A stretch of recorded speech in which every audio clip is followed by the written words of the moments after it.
Bismillahirrahmanirrahim. Alhamdulillahirabbil alamin wa bihi nasta'inu ala umuri dunya waddin. Wassalatu wassalamu ala rasulina Muhammad ibni Abdullah wa ala alihi wa ashabihi wa man walah, amma ba'd.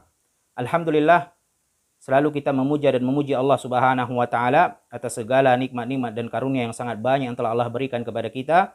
Begitu juga selalu salawat dan salam kepada junjungan kita Nabi Muhammad sallallahu alaihi wasallam dan kepada keluarga-keluarganya dan para sahabat-sahabatnya, tidak terkecuali satupun, karena semua telah Allah ridai. Kata Allah, radhiyallahu anhum wa radu'an. Allah telah ridha kepada mereka semua dan mereka semua pun telah ridha kepada Allah Subhanahu wa taala. Jamaah yang dirahmati Allah Subhanahu wa taala, kita lanjutkan pembahasan kajian kita pada kitab Al-Kabair, yaitu dosa-dosa besar, dan kita akan masuk ke dalam dosa besar yang pertama. Qala al-muallif rahimahullahu taala, berkata penulis Imam Az-Zahabi, semoga Allah Subhanahu wa taala merahmatinya, al-kabiratul ula, dosa besar yang pertama, asyirku billah, yaitu menyekutukan Allah Subhanahu wa taala. Fa akbarul kabair asyirku billah ta'ala wa huwa naw'an. Kata muallif penulis, dosa-dosa besar yang paling besar adalah menyekutukan Allah Subhanahu wa taala, dan dia ada dua macam, yaitu syirkul asghar dan syirkul akbar, syirik besar dan syirik kecil. Nanti kita akan jelaskan apa itu syirik besar, apa itu syirik kecil, apa perbedaan di antara keduanya. Ahaduhuma, salah satu daripada definisi syirik itu, yaitu syirik besar, an yaj'ala lillahi niddan wa ya'budu ghairahu ma'ahu. Kata muallif rahimahullahu taala, engkau menjadikan bagi Allah Subhanahu wa taala sekutu, saingan, dan engkau mengibadahinya, juga mengibadahi kepada selain Allah Subhanahu wa taala. Definisi ini jamaah sekalian yang dirahmati Allah Subhanahu wa taala sesuai dengan apa yang disabdakan oleh Nabi Muhammad sallallahu alaihi wasallam. Ketika Rasulullah sallallahu alaihi wasallam ditanyakan, ayyu dzambin a'zam, dosa apa yang paling besar? Kata Rasulullah sallallahu alaihi wasallam, ain taj'ala lillahi niddan wa huwa khalaqak, yaitu kau jadikan bagi Allah Subhanahu wa taala sekutu sedangkan dia Allah Subhanahu wa taala menciptakanmu. Dari definisi ini jamaah sekalian yang dirahmati Allah Subhanahu wa taala, kita ketahui bahwasannya seorang musyrik itu dikatakan musyrik bukan karena tidak beriman kepada Allah Subhanahu wa taala, bukan karena dia tidak mengibadahi Allah, bukan karena dia tidak percaya akan ada Tuhan namanya Allah. Tapi seorang musyrik itu dikatakan musyrik, dia beriman kepada Allah, dia mengibadahi Allah Subhanahu wa taala, tetapi dia juga memberikan ibadah itu kepada selain Allah Subhanahu wa taala. Dia beribadah di masjid, dia sujud kepada Allah di masjid, tapi dia juga sujud kepada kuburan di luar masjid. Dia juga meminta kepada selain Allah Subhanahu wa taala, kepada wali-wali yang sudah mati dan lain-lainnya. Itulah dikatakan seorang musyrik.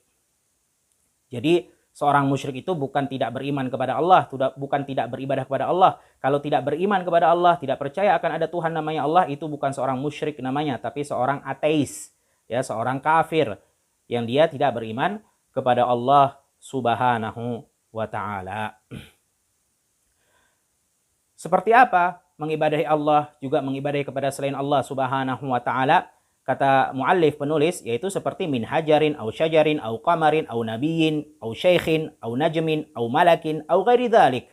Yaitu seperti contohnya dia mengibadahi batu-batuan, mengibadahi pohon-pohon, mengibadahi bulan-bulan, mengibadahi Nabi sallallahu alaihi wasallam, mengibadahi syekh, juga mengibadahi bintang-bintang, juga mengibadahi malaikat-malaikat, juga mengibadahi kepada selainnya. Jadi dia meminta kepada selain Allah, meminta kepada batu-batuan dan juga pepohon-pohonan. Jemaah sekalian yang dirahmati Allah Subhanahu wa taala, perhatikan. Kepada malaikat saja, makhluk ciptaan Allah Subhanahu wa taala, yang mana malaikat ini adalah makhluk yang mulia, makhluk yang suci, karena dia memiliki sifat sebagaimana kata Allah Subhanahu wa taala, la ya'sunallaha ma amarahum wa yaf'aluna ma yu'marun. Malaikat ini tidak pernah memaksiati Allah Subhanahu wa taala dan selalu mentaati Allah Subhanahu wa taala. Begitu pula sebagian daripada malaikat ada yang diberikan wewenang untuk mengurusi sebagian daripada alam semesta, seperti ya menurunkan hujan, malaikat yang menjaga gunung-gunung, Begitu juga malaikat yang membagikan rezeki-rezeki Allah Subhanahu wa taala kepada makhluk-makhluknya. Ini ada tugas malaikat seperti itu, mengurusi sebagian daripada alam semesta. Tapi ingat, malaikat itu hanya diberikan tugas, mereka hanya sebagai petugas. Mereka bukan orang yang diberikan hak, diberikan wewenang, diberikan otonomi untuk alam semesta itu. Sehingga jemaah sekalian yang dirahmati Allah Subhanahu wa taala, tidak ada di dalam syariat Islam ketika kita meminta berdoa kepada mereka para malaikat, walaupun mereka ya sebagian mungkin ada yang ditugaskan sebagai malaikat yang mencabut nyawa, malaikat tuh maut ya, tapi nggak ada kita meminta kepada malaikat maut, wahai malaikat maut, panjangkan umurku, jangan datang dulu cabut nyawaku, aku belum menikah, masih jomblo. Nggak ada begitu jamaah sekalian yang dirahmati Allah Subhanahu wa taala. Yang ada kita minta kepada siapa? Minta kepada Allah Subhanahu wa taala. Nah, itu malaikat Allah yang begitu kuat, yang begitu agung, begitu suci dan mulia saja tidak boleh kita ibadahi, apalagi kepada makhluk yang lebih rendah daripada malaikat. Na'udzubillah min dzalik. Ada sebagian daripada kaum muslimin yang mereka menyembah seekor kerbau. Yang mana kerbau kita sudah tahu adalah hewan yang lebih rendah daripada manusia. Sehingga tidak ada manusia satupun yang ingin disamakan seperti kerbau. Contohnya dikatakan otakmu otak kerbau, wajahmu wajah kerbau. Enggak ada, dia pasti marah. Kenapa? Karena dia tahu kerbau itu adalah hewan yang lebih rendah daripada manusia. Manusia lebih mulia daripada kerbau. Lah lalu secara logika saja, namanya orang menyembah kepada sesembahannya, pasti yang menyembah itu lebih rendah daripada yang disembah. Lah ini terbalik. Ya, dia menyembah kepada kerbau, meminta kepada kerbau, bahkan meminum kencingnya dan sujud kepada kerbau tersebut, mengambil berkah dari kerbau tersebut, padahal dia lebih mulia daripada kerbau tadi. Nah, itu jamaah sekalian yang dirahmati Allah Subhanahu wa taala. Sehingga kita harus memberikan ibadah itu hanya kepada Allah Subhanahu wa taala. Kemudian kata muallif rahimahullahu taala, wa hadha huwa syirkul akbar. Ini adalah contoh syirik besar. Alladzi dzakarahullahu azza wa jal, yang Allah Subhanahu wa taala berikan firman-Nya di dalam Al-Qur'anil Karim. Qala ta'ala, innallaha la yaghfir an yushraka bih wa yaghfiru ma duna dzalika liman yasha. Ini contoh ya syirik besar, yaitu Allah tidak akan mengampuni syirik besar, yaitu tadi seperti menyekutukan Allah Subhanahu wa taala, mati tidak bertaubat pelakunya, tidak akan ada ampunan dari Allah Subhanahu wa taala, dan Allah masih bisa mengampuni dosa-dosa yang lain. Wa qala ta'ala, begitu juga Allah Subhanahu wa taala berfirman, innasyirka la dzulmun azim, sesungguhnya kesyirikan itu adalah kezaliman yang sangat besar. Wa qala ta'ala, begitu juga Allah Subhanahu wa taala berfirman, innahu man yusyriku billah faqad harramallahu alaihil jannah wa ma'wahun nar. Siapa yang menyekutukan Allah Subhanahu wa taala, maka Allah akan haramkan untuknya surga dan tempatnya adalah neraka Allah Subhanahu wa taala. Kemudian jamaah sekalian yang dirahmati Allah Subhanahu wa taala, kata muallif, wal ayatu fi dzalika katsirah, dan ayat-ayat dalil-dalil menunjukkan bahwasannya syirkul akbar itu tidak ada ampunan bagi Allah Subhanahu wa taala bagi pelakunya yang mati tidak bertaubat, tempatnya jelas sudah di dalam neraka Allah Subhanahu wa taala, dan itu ayat-ayatnya banyak sekali di dalam Al-Qur'anil Karim. Kemudian kata muallif rahimahullahu taala, faman asyrak billahi tsumma mata musyrikan fahuwa min ashabin nar qat'an. Siapa yang menyekutukan Allah Subhanahu wa taala dan mati dalam keadaan musyrik, tidak bertaubat kepada Allah, maka jelas dia adalah penduduk api neraka Allah tanpa diragukan lagi.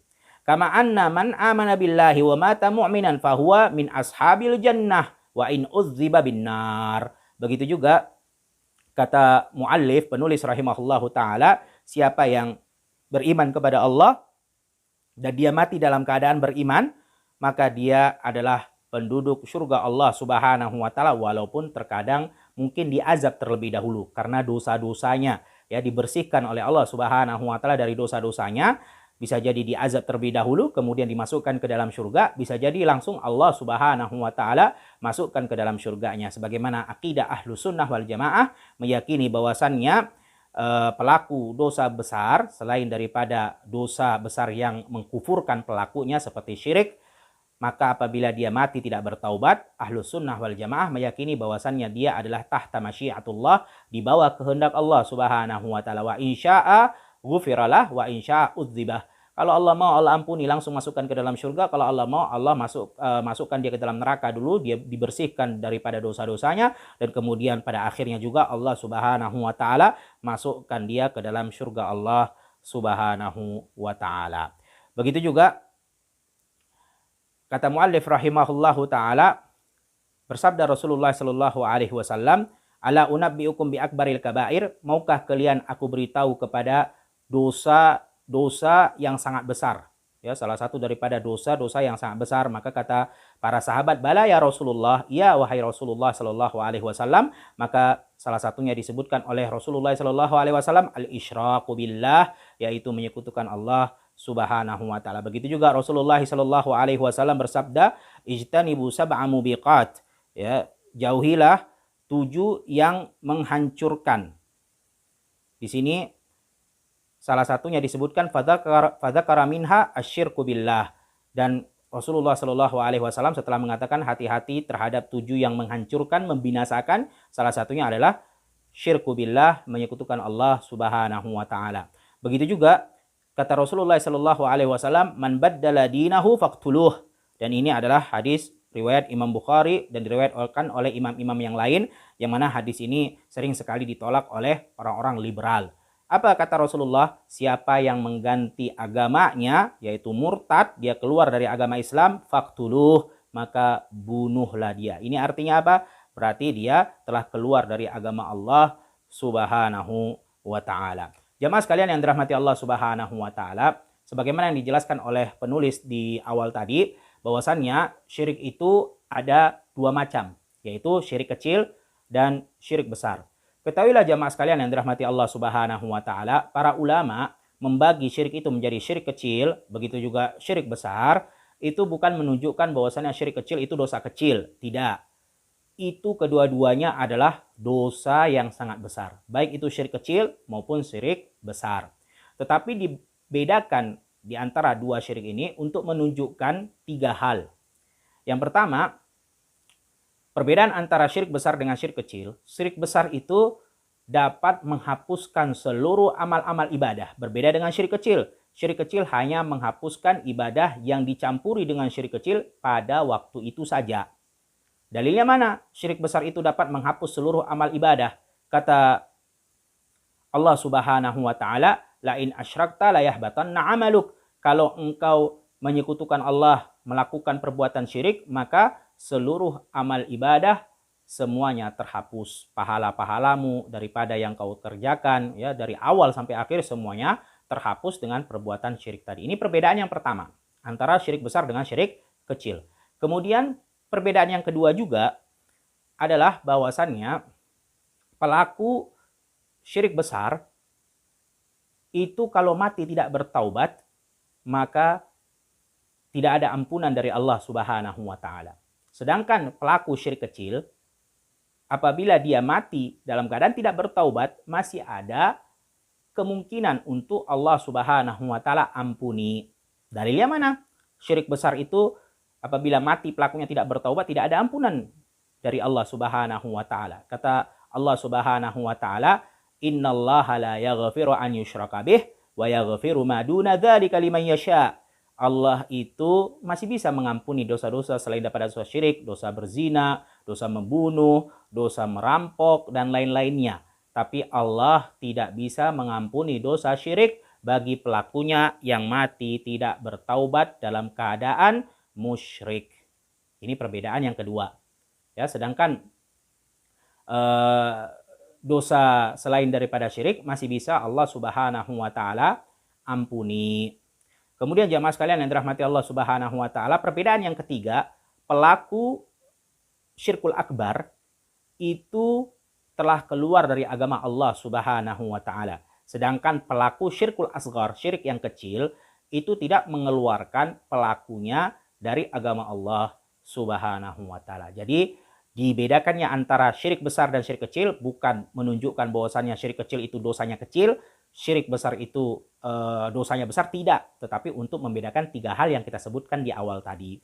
Kemudian jemaah sekalian yang dirahmati Allah Subhanahu wa taala, sebenarnya seluruh kaum muslimin itu tidak ada yang suka melakukan perbuatan syirik, tidak ada. Kalau kita tanya kepada siapapun, hatta kepada orang awam muslimin, pasti mereka mengetahui syirik itu perbuatan nggak benar. Syirik itu harus dihindari. Syirik itu nggak boleh dikerjakan. Mereka semua yakin, walaupun awam, orang awamnya kaum muslimin. Tapi kenapa masih banyak kita mendapati dari sebagian kaum muslimin yang jumlahnya nggak sedikit mereka jatuh ke dalam kesyirikan? Maka itu disebabkan karena dua faktor, ayuhal muslimun rahimani wa rahimakumullah. Kaum muslimin jatuh ke dalam perbuatan syirik karena dua faktor. Faktor yang pertama adalah karena minimnya ilmu, sedikitnya pengetahuan mereka tentang kesyirikan, terutama ya contoh-contoh syirik secara mendetail. Mereka jarang mendapatkan ilmu-ilmu tersebut. Dan sebagian kaum muslimin dalam menuntut ilmu, mereka hanya mencari daripada ilmu-ilmu kebaikan, ilmu-ilmu yang mendatangkan pahala, amalan-amalan saleh, amalan-amalan yang bijak. Dan ini termasuk metode dalam belajar yang salah, ayuhal muslimun. Karena ketika kita belajar ilmu, khususnya ilmu agama, maka kita juga harus mempelajari hal-hal yang buruk, bukan hanya hal-hal yang baik saja. Dalam tujuan apa? Bukan untuk kita kerjakan keburukan itu, dalam tujuan agar kita terhindar dari keburukan itu.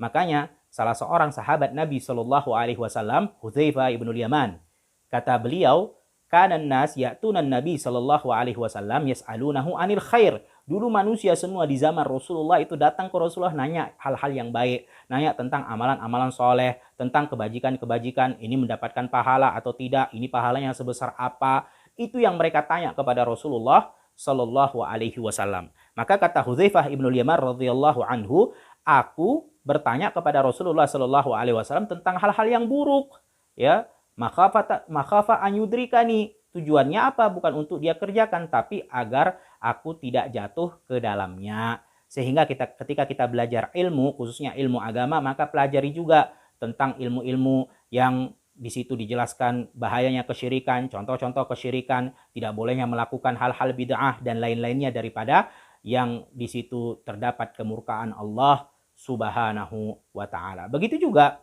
ya, sebagaimana dikatakan di dalam syair Arab, araftu syarra li syarri walakin litawaqqihi wa man lam ya'rif syarra minal khairi waqa'a fihi. Kata ya di dalam syair Arab tadi, kita mengetahui keburukan bukan untuk kita kerjakan, tapi kita mengetahui keburukan agar kita tidak jatuh ke dalam keburukan itu, agar kita bisa menghindar dari kemurkaan Allah Subhanahu wa taala. Ini faktor yang pertama. Kenapa banyak dari sebagian kaum muslimin yang jatuh ke dalam kesyirikan? Karena tadi minimnya ilmu dan salah dalam metode belajar yang hanya dipelajari yang baik-baik saja, tapi metode yang benar adalah kita juga mempelajari yang buruk-buruk, begitu juga mempelajari hal-hal yang baik.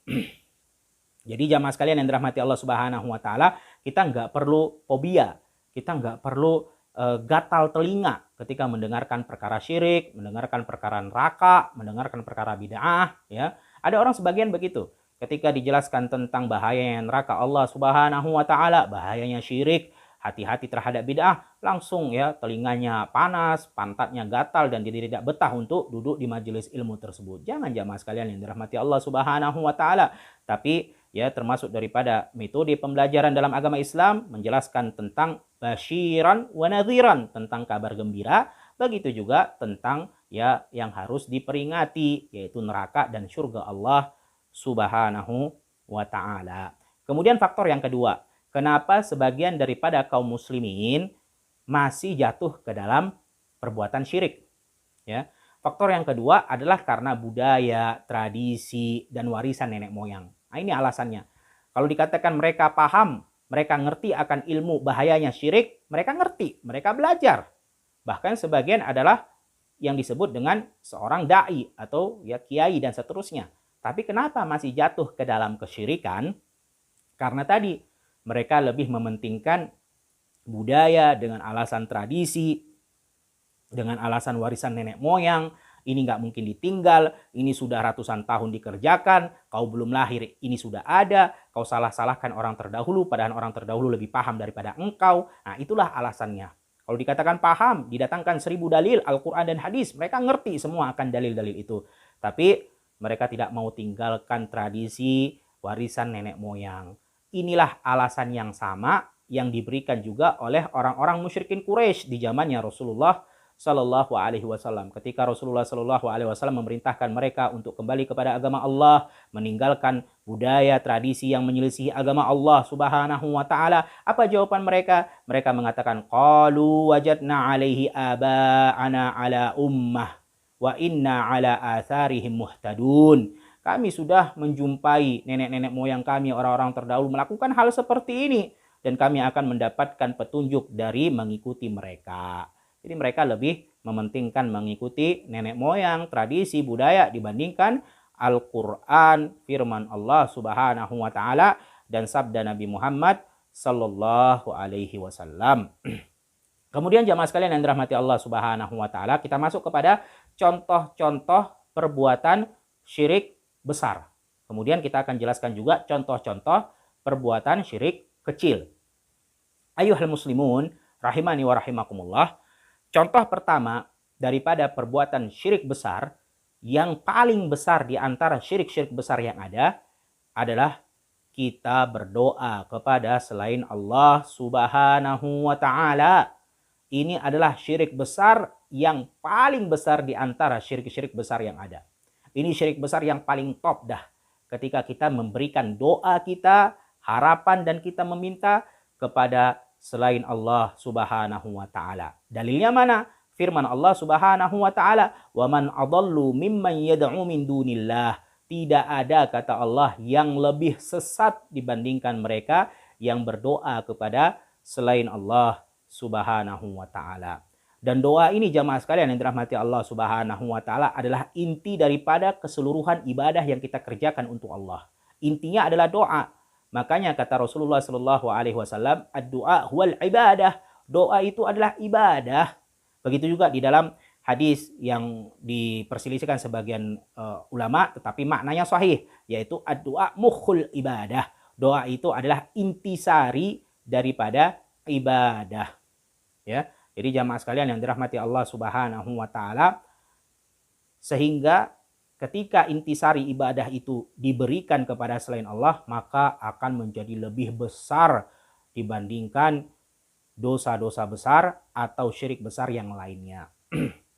Kemudian juga jamaah sekalian yang dirahmati Allah Subhanahu wa Ta'ala, doa ini adalah ibadah yang paling Allah cintai. Ya, doa adalah ibadah yang paling Allah cintai. Kenapa? Karena di dalamnya terdapat dua unsur yang paling Allah suka. Yang pertama, orang yang berdoa, dia akan menunjukkan kehinaannya, kerendahannya di hadapan Allah Subhanahu wa Ta'ala. Karena namanya orang yang meminta itu pasti orang yang perlu. Kalau orang yang perlu itu nggak mungkin dia sombong. Pasti dia akan memelas, pasti dia akan merendah, pasti dia akan memuji Allah Subhanahu wa Ta'ala. Namanya orang perlu, orang butuh.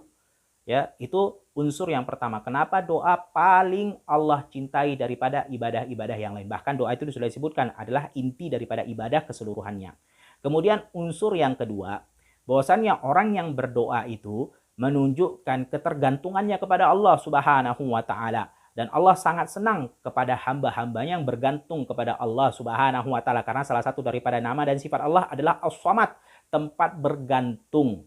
Jadi Allah Subhanahu wa Ta'ala cinta kepada hamba-hambanya yang selalu menggantungkan diri mereka, keperluan mereka, kebutuhan mereka kepada Allah Subhanahu wa Ta'ala. Makanya kata Rasulullah Sallallahu Alaihi Wasallam, liyas'al ahadukum rabbah hatta syiraqi na'lih.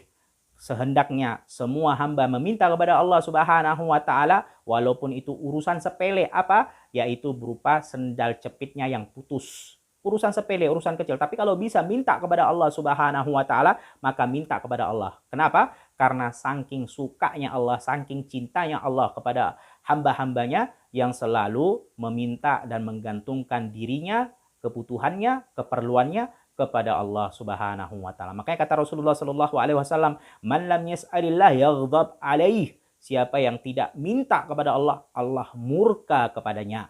Jadi jamaah sekalian yang dirahmati Allah Subhanahu wa Ta'ala, berbeda Allah dengan makhluknya. Kalau makhluknya, yaitu kita manusia, apabila sering-sering dimintai, maka akan murka dia, akan marah dia. Sekali diminta ya diberikan, 2 kali diminta terus dan begitu dan terus diminta, maka dia akan marah. Berbeda Allah Subhanahu wa taala. Kalau Allah kita tidak sering-sering minta kepada Allah, maka Allah yang akan marah.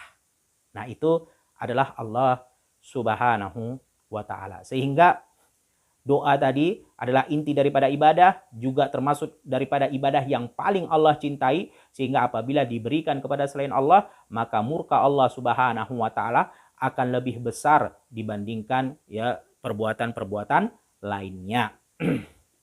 Nah, itu satu contoh syirkul akbar yang paling besar, kesyirikan yang paling besar di antara kesyirikan-syirikan besar yang lainnya adalah berdoa kepada selain Allah Subhanahu wa taala. Sehingga kita tidak boleh jamaah sekalian berdoa kepada kuburan-kuburan, tidak boleh kita berdoa kepada wali-wali yang sudah mati, walaupun kepada malaikat sekalipun yang diberikan kekuatan. Dzu syadidul quwah, kata Allah Subhanahu wa taala, diberikan kekuatan yang begitu kuat. Juga tidak boleh kita meminta kepada malaikat, terlebih lagi kepada makhluk yang lebih rendah daripada malaikat. Kita hanya boleh meminta kepada Allah Subhanahu wa ta'ala. Kemudian contoh yang kedua daripada syirkul akbar, syirik yang besar, yaitu menyembelih kepada selain Allah Subhanahu wa ta'ala. Dan sesembelihan ini ya murni hak Allah Subhanahu wa ta'ala, sebagaimana Allah Subhanahu wa ta'ala berfirman di dalam Al-Qur'anil Karim, "Qul inna sholati wa nusuki wa mahyaya wa mamati lillahi rabbil alamin, la syarikalah." Kata Allah Subhanahu wa ta'ala, katakan ya bahwasannya salatku, begitu pula sesembelihanku, hidupku dan matiku hanya milik Allah Subhanahu wa ta'ala dan tidak ada sekutu di dalamnya. Tidak boleh kita menyekutukan Allah Subhanahu wa ta'ala di dalam perbuatan sesembelih, begitu juga salat dan juga ibadah-ibadah yang lainnya. Kemudian dalil yang berikutnya apa? Tentang sesembelihan ya. Kata Allah Subhanahu wa ta'ala, "Fasholli lirabbika wanhar." Salatlah hanya untuk Rabb, untuk Allah Subhanahu wa ta'ala. Begitu juga sesembelihlah hanya untuk Allah Subhanahu wa ta'ala. Begitu juga kata Rasulullah sallallahu alaihi wasallam, "La'anallah man dzabaha li ghairillah." Allah melaknat siapa yang menyembelih kepada selain Allah Subhanahu wa ta'ala. Dan sesembelihan ini jamaah sekalian yang dirahmati Allah Subhanahu wa ta'ala, tidak boleh kita remehkan walaupun itu hal yang kecil sekalipun. Nggak boleh. Namanya sesembelihan ya, itu hanya boleh diberikan kepada Allah semata, tidak boleh kepada selain Allah. Walaupun hal yang sangat kecil sekalipun, walaupun seekor lalat sekalipun. Makanya perhatikan, ada hadis, walaupun ini sebagian ulama mengatakan mauquf ya dari Salman Al-Farisi, tapi disahihkan oleh Syekh Albani rahimahullahu taala. Apa kata Rasulullah sallallahu alaihi wasallam? "Dakhala rajulun al-jannah fi dzubab, wa dakhala rajulun an-nar fi dzubab." Ada seorang laki-laki yang masuk ke dalam surga Allah karena seekor lalat. Ada juga yang masuk ke dalam neraka Allah karena seekor lalat. Kisahnya apa? Disebutkan kisahnya ketika 2 orang pemuda melewati satu perkampungan yang mana di kampung itu ya warganya memiliki sesembahan selain Allah Subhanahu wa ta'ala. Mereka punya berhala dan mereka mensyaratkan siapa saja yang melewati kampung itu harus memberikan sesembelihan atau pengorbanan kepada berhala mereka. Maka 2 pemuda tadi lewatlah dan ditahan. Kemudian warga setempat, ya warga kampung itu mensyaratkan kalau kalian mau lewat maka sembahkan, berikan sesembelihan kepada berhala-berhala kami. Seorang pemuda mengatakan, aku tidak akan menyembelih kecuali untuk Allah Subhanahu wa ta'ala. Ya, dia tidak mau menyembelih kepada selain Allah Subhanahu wa ta'ala. Maka pemuda tadi dibunuh. Dan masuklah dia ke dalam surga Allah Subhanahu wa ta'ala. Dan pemuda yang satu lagi mengatakan, aku tidak punya apa-apa. Aku nggak punya harta untuk membeli ayam, membeli kambing, dan seterusnya yang untuk dikurbankan, diserahkan, disembelihkan kepada berhala-berhala mereka itu. Maka kata warga kampung setempat, ya tidak masalah kalau tidak punya harta, serahkan atau sembelihkan, kurbankan, walaupun hanya seekor lalat. Yang mana seekor lalat tadi, ya dia tidak memiliki harga. Maka disembahkanlah seekor lalat tadi ini oleh pemuda yang kedua tadi kepada berhala-berhala mereka, dan dia masuk ke dalam neraka Allah Subhanahu wa ta'ala. Nah, jadi ya itu kisahnya. Pemuda pertama tidak mau menyembelih kepada selain Allah walaupun seekor lalat.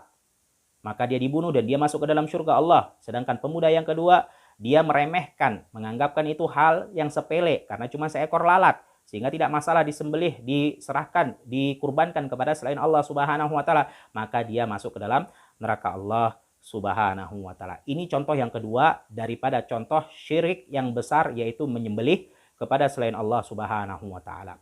Kemudian jamaah sekalian yang dirahmati Allah Subhanahu wa taala, contoh yang ketiga yaitu mempercayai ramalan-ramalan ataupun zodiak-zodiak ataupun mendatangi dukun dan mempercayai perkataan dukun tersebut.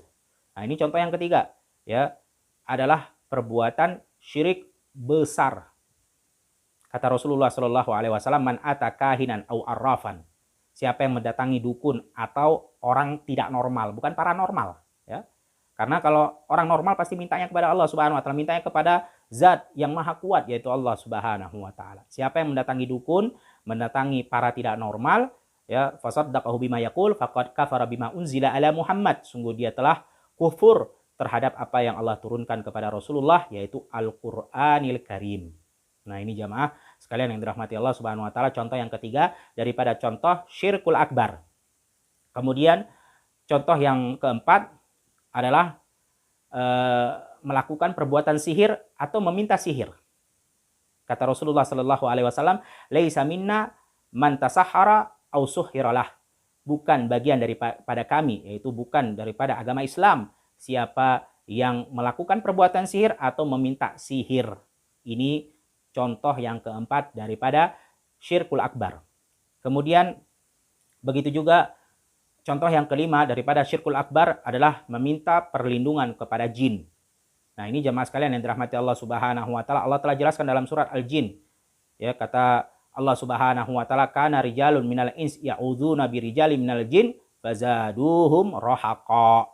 Dulu, ini perbuatan orang-orang dulu di zamannya jahiliyah sudah ada perbuatan seperti itu. Mereka meminta perlindungan kepada sebagian daripada kelompok jin, bukannya dilindungi oleh jin tadi, malah jin tadi menjadikan mereka manusia-manusia tadi bertambah sesat. Sehingga kita tidak boleh meminta perlindungan kecuali hanya kepada Allah Subhanahu wa taala. Ini beberapa daripada contoh syirkul akbar, yang mana sudah kita sampaikan tadi di awal bahwasanya syirkul akbar itu dapat menghapuskan amalan-amalan ibadah dari awal sampai akhir seluruhnya. Begitu pula syirkul akbar dapat mengeluarkan pelakunya dari agama Allah Subhanahu wa taala, yaitu Islam. Begitu pula syirkul akbar bagi pelakunya yang tidak bertaubat, mati tidak bertaubat dalam keadaan musyrik, maka tidak ada ampunan dari Allah Subhanahu wa taala, tempatnya sudah jelas adalah neraka Allah Subhanahu wa taala. Sekarang kita masuk kepada contoh syirik kecil. Syirik kecil, jamaah sekalian yang dirahmati Allah Subhanahu wa taala, adalah sebaliknya daripada syirik besar. Contohnya seperti apa? Seperti riya dan sum'ah, ya. Riya dan sum'ah ini jamaah sekalian yang dirahmati Allah Subhanahu wa taala, hati-hati karena dia adalah syirik kecil. Walaupun tidak sampai mengeluarkan pelakunya dari agama Islam, tapi tetap syirik kecil sudah kita sampaikan di awal tadi, dia bukan dosa kecil. Dia adalah dosa yang sangat besar. Hati-hati dengan pencitraan. Makanya kata Rasulullah Shallallahu alaihi wasallam, "Man istata'a minkum an yakuna lahu khub'un min amali falyaf'al." Siapa yang bisa memiliki amalan yang tersembunyi, maka kerjakan. Makanya kita dapati ada sebagian para ulama yang mereka berpuasa sunnah selama 40 tahun lamanya. Puasa sunnah dikerjakan selama 40 tahun, ya. Jangankan orang lain mengetahui tentang perbuatan amal soleh tersebut, istrinya saja yang satu rumah setiap hari ketemu juga nggak tahu tentang puasa sunnah yang dikerjakan oleh ulama tersebut yang sudah berjalan selama 40 tahun. Bayangkan jemaah, begitulah para ulama betul-betul berusaha untuk menutupi amal ibadah mereka. Tapi kalau memang diperlukan seperti untuk menyemangati orang lain, untuk memberikan motivasi kepada orang lain, untuk mengajak orang lain, maka ini tidak masalah, mimbab untuk memberikan semangat, motivasi sebagaimana disebutkan oleh Allah Subhanahu wa taala, wa amma bi ni'mati rabbika fahaddits. Adapun nikmat-nikmat Allah yang diberikan kepadamu, maka ucapkanlah. Dalam rangka apa? Bukan dalam rangka untuk riya dan sum'ah didengarkan atau dilihat orang, tapi dalam rangka untuk menyemangati orang lain dan bersyukur kepada Allah Subhanahu wa taala.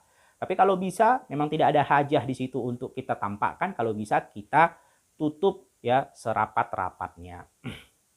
Ini syirik, contoh syirik kecil yang pertama. Kemudian juga seperti contoh lagi yang lain, syirik kecil adalah ujub, bangga diri, ya, merasa bahwasannya seluruh yang dia peroleh saat ini adalah itu karena kekuatannya, karena jerih upayahnya, karena kehebatannya, bukan karena Allah Subhanahu wa taala. Dan ini adalah syirik kecil.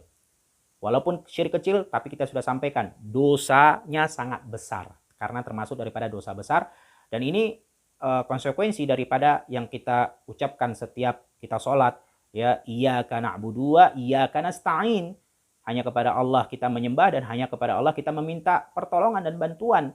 Begitu juga salah satu daripada syiar Islam yang harus sering kita ucapkan, la haula wala quwwata illa billah. Tidak ada upaya, tidak ada kekuatan kecuali Allah Subhanahu wa taala. Sehingga apa yang kita hasilkan, apa yang kita dapatkan, hidayah, ya, ilmu, itu semua bukan karena kehebatan, kepintaran kita, tapi karena Allah Subhanahu wa taala yang memberikan hidayah, yang memberikan bantuan kepada kita sehingga kita bisa istiqamah selalu di jalan Allah Subhanahu wa taala. Begitu juga contoh yang lain daripada syirik kecil adalah kita menggunakan jimat. Ya, kata Rasulullah Shallallahu Alaihi Wasallam, man allaka tamimah faqad asyrak. Siapa yang menggunakan jimat maka dia telah melakukan kesyirikan. Tapi di sini yang dimaksud adalah kesyirikan syirik kecil. Begitu juga contoh daripada syirik kecil adalah kita bersumpah dengan nama selain Allah Subhanahu Wa Taala. Kata Allah Subhanahu wa taala, kata Rasulullah sallallahu alaihi wasallam, man halafa li ghairillah faqad asyrak. Siapa yang bersumpah kepada selain nama Allah, sungguh dia telah melakukan kesyirikan. Maksud daripada kesyirikan bukan syirik besar, tapi syirik kecil. Begitu juga jamaah sekalian yang dirahmati Allah Subhanahu wa taala, daripada bentuk syirik kecil adalah kita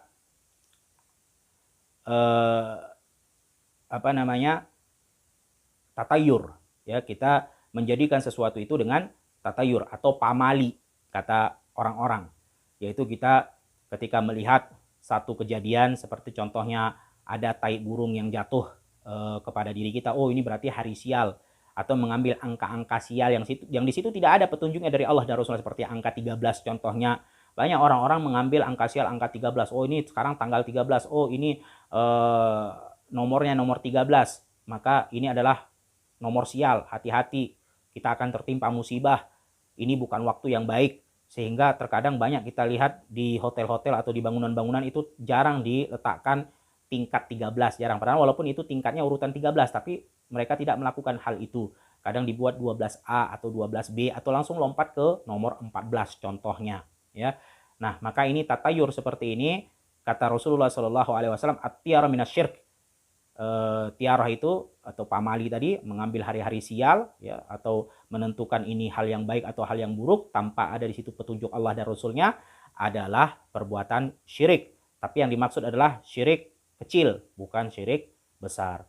Wallahu a'lam bishawab. Mungkin itu yang bisa kita sampaikan daripada kajian kita pada pertemuan kali ini, yaitu kitab Al-Kabair, dosa-dosa besar, yang mana kita telah sampaikan dan kita telah jelaskan kabiratul ula, al-kabiratul ula, yaitu dosa besar yang pertama, apa? Asyirku billah, menyekutukan Allah Subhanahu wa taala. Mungkin sampai di sini saja, ya, kita cukupkan majelis ini.